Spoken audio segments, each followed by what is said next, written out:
நம்ம ஏதாவது ஒரு செயல் செய்யறோம்னா ஒரு நல்ல குருவுடைய ஆலோசனையோடு செஞ்சோம்னா அந்த செயல் வெற்றி பெறும். நிறைய பேர் இன்னைக்கு எல்லாத்திலையும் தோத்து போறோம். இன்னைக்கு பல பேருடைய வருத்தமே என்னன்னா தோத்து போறதுதான். தொழில தோத்து போறோம், மனுஷங்களுடைய அன்பை சம்பாதிக்க முடியாம தோத்து போறோம், குடும்ப உறுப்பினர்களுடைய வெறுப்பை சம்பாதிக்கிறோம், வருமானத்துல திருப்தி இல்லாம அதிருப்தியை சம்பாதிக்கிறோம், எல்லா திறமையும் இருந்து எந்த ராசியும் இல்லாதது போல நாமளே ஃபீல் பண்றோம். இப்படி ஏகப்பட்ட சிரமங்களுக்கு நடுவே தான் நாம எல்லாம் இருக்கிறோம். இந்த சிரமங்களை எல்லாம் இப்ப நல்லதா மாத்தணும்னா ஈசன் நினைத்தால் மட்டும்தான் நடக்கும். அந்த பரமேஸ்வரன் நினைத்தால் மட்டும்தான் நம்ம சிரமத்தை எல்லாம் போக்க முடியும். அவர் சில நேரங்கள்ல நினைப்பார், அவர் நினைக்கிறத நாம நினைக்கணும், அவ்வளவுதான். இந்த பரமேஸ்வரன் பல ரூபத்தில் இருக்கிறார். அதுல ஒரு ரூபம் தான் காலச்சக்கர ரூபம், சட்ட ரூபம், நீதி ரூபமாக சனியாக இருக்கிறார். சனியும் பரமேஸ்வரன் தான். அப்ப சனீஸ்வரன் பகவானை ஏன் ஆண்டவன் படைச்சாருன்னா, என் பிள்ளைய என்னால திருத்த முடியாது, திட்ட முடியாது, வருத்தப்பட வைக்க முடியாது ஆண்டவன். அதனால எப்படி நாமெல்லாம் பள்ளிக்கூடத்துல கொண்டு போய் விடுறோமோ அதே மாதிரி ஆண்டவன் என்ன பண்றாரு, சனிகிட்ட விடுறாரு. அப்பப்ப சனி பகவானை இவனை கொஞ்சம் நல்லா திருத்தி விடு, நல்லவனா இருந்தா நல்லா பாராட்டி விடு, பட்டம் கொடு, கெட்டவனா இருந்தா திருத்தி கொடு. இதுதான் சனி சுவாமி சொல்றார். அப்ப சுவாமி சொல்றதுல நியாயம் இருக்கு. அப்பப்ப நம்மள டிங்கரிங் பட்டியெல்லாம் பார்த்துக்கணும். அப்பப்ப நம்ம ஓவர் ஆயில் பண்ணிக்கணும், சர்வீஸ் பண்ணிக்கணும். நம்மள எப்படி லேப்டாப்லயே நம்மள சர்வீஸ் பண்ணிக்கிறோமோ அதே மாதிரி நம்மள நாம சர்வீஸ் பண்ணிக்கணும். இப்படி சர்வீஸ் பண்றதுதான் சனி, அவருடைய வேலை. இப்ப நம்மள அவர் எப்படி சர்வீஸ் பண்ண போறார் அதை தான் பார்க்க போறோம். வாங்க பார்த்துடலாம். மனோ தத்துவ ரீதியாக சில விஷயங்களை உணரக்கூடியவர்கள் தனுசு ராசிக்காரர்கள். மனோ தத்துவம், ஒரு மனுஷனை எப்படி மயக்கணும், ஒரு மனுஷனை எப்படி கேட்கணும், ஒரு மனுஷனை எப்படி கோக்கணும், மனுஷனை எப்படி கிட்டக்க கொண்டு வரணும், அப்படி மன தத்துவம் நிறைய ஏற்படும். இந்த உலகத்தை எளிமையாக புரிந்து கொள்ளக்கூடிய ஆற்றல் கொண்டவர்கள் தனுசு ராசிக்காரர்கள். அப்படிப்பட்ட தனுசு ராசிக்கு அர்த்தாஷ்டம சனி ஆரம்பம். 4வது வீடு அர்த்தாஷ்டம சனி. சரியான பேஸ் மட்டத்தை போட்டு நிறைய பேருடைய மனசுல இடம் பிடிக்கிறதுக்கு இது ஒரு அற்புதமான நேரம். சனி பகவான் ஒரு அற்புதமான நேரத்தை துவங்கிறதுனால 100% வெற்றியை தனுசு ராசிக்காரர்கள் பெற போறீங்க. இப்போ ஒன்னே நல்லா தெரிஞ்சுங்க, ஏதாவது படிக்கிறீங்களா, நல்லா படிங்க. வேலைக்கு போகணும், வேலைக்கு ட்ரை பண்றீங்களா, அதை பத்தி தொடர்ந்து ட்ரை பண்ணுங்க. அதே மாதிரி ஏதாவது வெளிநாடு இடம் மாற்றங்கள், வெளியூர் மாற்றங்களை பத்தி யோசிக்கிறீங்களா, செய்யுங்க. ஸ்தானத்தை வலுவாக கூடியதும் தனக்கென்று ஒரு இடத்தை தீர்மானம் பண்ணுவதும் இந்த நேரத்தில் நல்லது. அதுவும் அரசியல்வாதிகளுக்கு ஆனந்தமான நேரம். போட்ட ஸ்கெட்சி கரெக்டா சக்சஸ் ஆகும். ஐடி சம்பந்தமான பீப்புளுக்கு தான் நல்ல நேரம். காதல் கை கூடும், மனசுக்கு பிடிச்ச விஷயங்கள் நடக்க போகுது. சனி பகவான் உங்களுடைய அடிப்படை தகுதியை வளர்க்க போறார். இவ்வளவு நாள் நான் விளையாட்டு பிள்ளையா இருந்துட்டேனே, இவ்வளவு நாள் நான் இப்படி சின்ன பிள்ளைத்தனமா இருந்துட்டேனே, இவ்வளவு நாள் இப்படி பேசிட்டேனே, இவ்வளவு நாள் இந்த விஷயத்தை கோட்டை விட்டுட்டேனே, இப்படியெல்லாம் நம்ம மனசை நமக்கே கண்டுபிடிச்சு கொடுத்துருவார் சனி பகவான். ஒரே ஒரு விஷயம், வயசுல பெரியவர்களுடைய உடல் நலங்கள்ல கவனமா இருக்கணும், பெரியவர்களை பார்த்துக்கணும், பெரியவர்கள்ட்ட ஆசீர்வாதம் வாங்கிக்கணும், யாரையும் நிந்தனை பண்ணக்கூடாது, யாரையும் துச்சமா மதிக்க கூடாது, யாரையும் விட்டு விலகி இருக்கக்கூடாது. அப்பா சில பேர் சொல்லுவாங்க தனி கொடுத்தனும் போகணும் சாமி அப்படின்வாங்க. தனுசு ராசிக்காரங்க இப்ப தனி கொடுத்தனும்னா போகாதீங்க. இன்னைக்கு வாழ்க்கையில நம்ம முன்னேறோம்னா, நல்லா இருக்கிறோம்னா யாரோ பெரியவங்க சொல்லி கொடுத்ததை நம்ம எல்லாம் ஃபாலோ பண்றதுனாலதான் முன்னேறோம், நல்லா இருக்கிறோம். பெரியவர்கள் மட்டும் ஏதாவது ஒரு விஷயத்தை சொல்லிக் கொடுக்கலன்னா நம்மளால ஜெயிக்கவே முடியாது. அதை முதல்ல நம்ம ஃபாலோ பண்ணணும், தெரிஞ்சுக்கணும். பெரியவங்க இல்லாம நம்ம இருக்கிறோமா? பெரியவங்க தான் நமக்கு எல்லாமே. ஆனா பெரியவங்க சொல்லி கொடுத்ததோடு நிப்பாட்டிக்கணும். அவங்க தொடர்ந்து இருந்தாங்கன்னா நமக்கு பிடிக்காது. தனுசு ராசிக்காரர்களை இப்ப பெரியவர்களை நீங்கள் ஆதரிக்க வேண்டும். பெரியவர்கள் உங்களுக்கு வசதிகளை ஏற்படுத்தி கொடுப்பார்கள். அவங்க உங்களுக்காக பிளான் போட்டு கொடுப்பாங்க. அப்ப பிளானிங்லாம் இப்ப இனிமே உங்க கையில இல்ல. இந்த 2.5 வருஷத்துக்கு வயசுல பெரியவர்கள் தான் பிளான் கொடுக்க போறாங்க. தகுந்த மாற்றத்தை ஆண்டவன் ஏற்படுத்துறான். நீங்க ஏதாவது ஒரு மாற்றத்தை எதிர்பார்க்கறீங்க, சாமி எனக்கு இந்த மாற்றம் நடந்தே தீரணும், எனக்கு வேலையில மாறணும், வாழ்க்கையில மாறணும், எனக்கு லைஃப்ல மாறணும், ஏதாவது ஒரு மாறுதலை நான் ஏற்படுத்தி கொள்ள வேண்டும் என்று நீங்கள் ஆசைப்பட்டால், தனுசு ஆசைப்பட்டால் மாற்றம் உண்டு உண்டு உண்டு, கண்டிப்பா உண்டு. ஆனா ஆசைப்படுறது மட்டும்தான் உங்க வேலை, நடத்துறது ஆண்டவனோட வேலை, சனீஸ்வரனுடைய வேலை. சனி பகவான் உங்கள் பவுண்டேஷனை, பேஸ்மெண்ட் இப்ப சரி பண்றார். இப்ப ஒண்ணு பின்வாங்க கூடாது, எதுக்கும் ஒத்துழைப்பு கொடுக்காம இருக்கக்கூடாது, எல்லாத்துக்கும் ஒத்துழைப்பு கொடுக்கும்.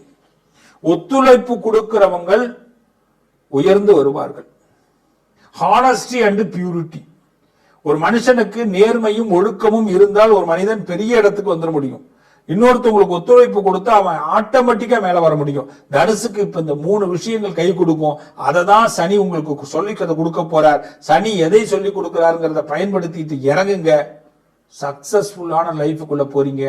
இடைஞ்சலே கிடையாது, எகிரி ஜெயிக்க போறீங்க, தாழ்ந்து போறது இல்ல, தலை நிமிர்ந்து நிக்க போறீங்க. வாழ்த்துக்கள். இந்த பரிகாரம் போது எல்லாரும் பண்ற ஒரு பெரிய தப்பு என்ன தெரியுமா? யாருக்கு தெரியாம போய் பண்ணிட்டு வரும், அதுதான் தவறு. அங்கதான் பிரச்சனைகள் முடியவே மாட்டேங்குது.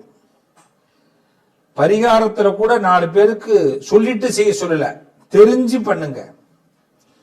என்னைக்குமே ஒரு மனுஷன் வீட்டுல ரொம்ப சந்தோஷமா இருக்கேன் அப்படிங்கறத நம்ம ஸ்டேட்டஸ் போடுறோம், அதனால பல இழப்புகளை சம்பாதிக்கிறோம். அப்பப்ப சில ஸ்டேட்டஸ சோகமா வைங்க, அப்பப்ப சில வருத்தங்களை பதிவு பண்ணுங்க ஸ்டேட்டஸ் மூலமாக, நண்பர்களுக்கு, சொந்தக்காரவங்களுக்கு, தெரிஞ்சவங்களுக்கு எல்லாம். அப்ப குடும்பத்துல மத்தவங்க எல்லாம் ரொம்ப சந்தோஷப்படுவாங்க. என்னைக்குமே நல்லா தெரிஞ்சுங்க, உங்க உறவுதான் நீங்க கொஞ்சம் கீழே இறங்குனா சந்தோஷப்படும், உங்க உறவுகள் தான் நீங்க வருத்தப்பட்டா சந்தோஷப்படும், உங்க உறவுகள் தான் பினான்சியலா நீங்க டவுன் ஆனா ரொம்ப சந்தோஷப்படுவாங்க, உங்கள் உறவுகள் தான். உங்க வீட்டில் ஏதாவது தேவை நின்று போயிட்டுனா ரொம்ப சந்தோஷப்படுவாங்க. அப்போ உறவுகளை எப்படி சந்தோஷப்படுத்தி பார்க்கணும்னா ரொம்ப சிம்பிளா சொல்றேன், நீ கஷ்டப்படுற மாதிரி, வருத்தப்படுற மாதிரி, வேதனைப்படுற மாதிரி அப்பப்ப பாவலா காட்டு, அவன்லாம் சந்தோஷப்படுவான், அதுல உனக்கு வந்த கஷ்டம் போயிடும். இதுதான் 12 ராசியும் செய்யணும். யாருக்கு யாரும் இழிச்சவங்க கிடையாது, இழைச்சவங்க கிடையாது. என்னைக்கு ஒரு மனுஷனை ரொம்ப நம்புறோமோ அவன் நம்மளை ரொம்ப சுரண்ட போறான்னு அர்த்தம், வேதனைப்படுத்த போறான்னு அர்த்தம். அப்பப்ப அவனுக்கு நம்ம கொஞ்சோண்டு திருப்தி ஏற்படுத்தணும். விட்டுட்டேன், கொஞ்சம் லாஸ் ஆயிடுச்சு சார் அப்படின்னு சொல்லணும். என் பொண்டாட்டி என்ன திட்டா, என் புருஷன் என்ன திட்டா, கடிச்சு புட்டான்னு கூட சொல்லுங்க, தப்பு இல்லை. என் ஃப்ரெண்டு என்ன ஏமாத்திட்டான், என்ன பண்ண, என்னடா சோகமா இருக்கேன்னு எவனாவது வாரம் ஒரு தடவை உங்களை கேட்கணும், என்னடா வருத்தமா இருக்கேன்னு கேட்கணும், ஏன் சார் இப்படி ஆயிட்டீங்கன்னு கேட்கணும், ஏன் சார் உங்களை ஏமா இப்படி டல்லா இருக்கிறேன் அப்படின்னு கேட்கணும், ஏமா பொலிவிழந்து போயிட்டேன்னு கேட்கணும். இப்படி கேட்க தூண்டுங்க. என்னடா இப்படி எல்லாம் பேசுறேன்னு நினைக்கிறீங்களா? அவங்களுக்கு ஒரு சந்தோஷம், நமக்கு அதுல ஒரு ஆனந்தம். அவன் சந்தோஷமானாதான் நம்ம எல்லாம் நிம்மதியா இருக்கலாம். இல்லைன்னா நம்ம சந்தோஷமா இருக்கிறத பார்த்து பார்த்து வயிறு எரிஞ்சு அவங்க எல்லாம் நம்மளை இன்னும் வீழ்த்த பாக்குறாங்க. கடவுளே கொடுக்க நினைச்சாலும் உறவுக்காரனும் தெரிஞ்சவனும் அறிஞ்சவனும் வாழ விடமாட்டேங்கிறான். கடன்ல தாங்க சார் 1 பவுன் நகை வாங்க வேண்டியதா இருக்கு, ஆனா நகையை போட்டுட்டு போனோம்னா ஜொலிக்கிறா பாரு அப்படிங்கிறான். எவ்வளவு வருத்தம் இருக்கு. பிள்ளைகளை ஒரு இடத்துக்கு ஆளாக்கி தேலாக்கி நல்லா வரணும், பெத்தவங்க எவ்வளவு கஷ்டப்படுறோம்.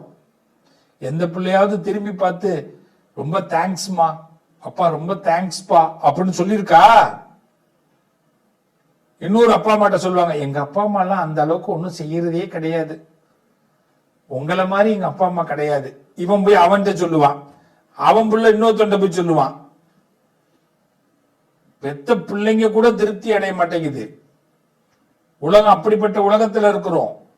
அப்ப கடவுள் சில சூத்திரங்களை, எதுக்கு இதிகாசங்கள் புராணங்கள்லாம் படிக்கிறோம்? மனுஷனுடைய மனசை தெரிஞ்சுக்கிறதுக்கு தான். இதை பட்டு தெரிஞ்சுக்க கூடாதுன்னா படிச்சு தெரிஞ்சுக்கணும். பெரியவர்கள்லாம் எதுக்கு இதெல்லாம் எழுதி வச்சான்னா, நீ கஷ்டப்படாதரா, பட்டு தெரிஞ்சுக்க கூடாதரா, எல்லாத்தையும் எவ்வளவு பட்டினா அதுல கஷ்டமா வருது, உன்னால தாங்க முடியல, படிச்சு தெரிஞ்சுக்கோ அப்படின்னா. நம்ம என்ன பண்றோம்? படிக்கவும் மாட்டேங்கிறோம், பட்டுதான் தெரிஞ்சுக்கிறோம். அதனால இந்த சனி பெயர்ச்சியில இந்த சனி பெயர்ச்சி உங்களுக்கு சங்கடத்தை கொடுக்க மாட்டார். முதல்ல அதை நம்புங்க. சங்கடம்ங்கிறது நம்ம பக்கத்துல இருக்கிற சங்கடத்தினாலதான். எல்லாம் சங்கடம், உறவு தான் சங்கடம். அது எந்த உறவு வேணாலும் நீங்க வச்சுக்கோங்க, அதான் சங்கடம். யார் மேல அதிகமா நம்பிக்கை வைக்கிறீங்களோ அது சங்கடம். யார் மேல அதிகமா பணத்தை கட்டுறீங்களோ அது சங்கடம். இனிமே சங்கடத்தை எல்லாம் பார்த்து சமாளிங்க. ரொம்ப சிம்பிளா சொல்றேன், எல்லாரும் பிள்ளையார கும்பிடுங்க. காலையில 5 முறை குட்டிக்குங்க, முட்டிக்காதீங்க. குட்டிக்கலன்னா முட்டிக்கணும். 5 டைம்ஸ் இப்படி குட்டிக்கிட்டீங்கன்னா புத்தி நல்லா வேலை செய்யும், பிரெயின் நல்லா ஆக்டிவ் ஆகும். குட்டிக்க மறந்துட்டோம்னா செவுத்துல போய் முட்டிக்க வேண்டியதான். தப்பு பண்ணிட்டனே. பிராணாயாமம் பண்ணணும். மூக்க நல்லா அப்படி மூச்சை இழுத்து விடணும் 5 டைம்ஸ். அப்பதான் உள்ள இருக்கக்கூடிய சுவாசங்கள்லாம் நமக்கு நல்லா சீரா வேலை செய்ய ஆரம்பிக்கும். இது சீரா வேலை செய்யலன்னா நாம சிறப்பா வேலை செய்ய முடியாது, டென்ஷன் ஆயிடுவோம். தோப்பு கரணம் போடணும்.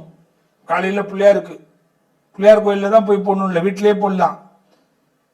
நல்ல மண்டிட்டு போடணும். முடியாதவங்க அட்லீஸ்ட் பாவனையாவது தோப்பு கரணம் போடணும். 2 காதி இப்படி மாறுது. அப்பதான் ஞாபக சக்தி வளரும். நம்ம நிறைய மறந்துடுறோம். நல்லதை மறக்கிறோமோ இல்லையோ, கெட்டதை மறக்க கூடாது. சில பேர் பண்ண கெட்டதை தான் ஞாபகம் வச்சுக்கணும். சில பேரோட குணத்தை மறந்துடக்கூடாது. நம்ம பண்ற பெரிய தப்பே அவன் பண்ண தப்ப மறந்துட்டு, அவன் குணத்தை மறந்துட்டு, அவனோடய நம்ம பாராட்டுவோம், பழகுவோம், திருப்பி நம்மளை ஏமாத்துவான். திருப்பி பாராட்டுவோம், பழகுவோம், திருப்பி ஏமாத்துவான். ஞாபகம் வச்சுக்கணும் டெய்லி. இதுக்குதான் காலையில பிள்ளையார கும்பிட்டது.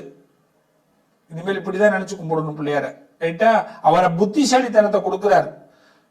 பிரத்யேகமா நம்மளை அறிவு புரட்சி பண்ண வைக்கிறார். அதான் பிள்ளையார்.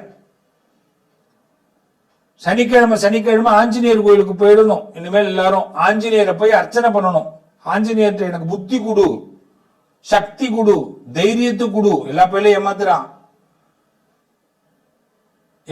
எல்லாருடைய வாழ்க்கையிலுமே ஒண்ணு நல்லா தெரிஞ்சுக்கோ, உங்களோட மைனஸ் என்னன்னு தெரிஞ்சுட்டு உங்களை ஏமாத்துறான். இதுதான் உலகம். அதனால ஆஞ்சநேயரை கும்பிடுங்கோ. இந்த சனி பயிற்சி சகல நன்மையும் கொடுக்கும். நம்பி இருங்கோ, நல்லது நடக்கும். மீண்டும் உங்களை சந்திப்போம். வாழ்த்துக்கள்.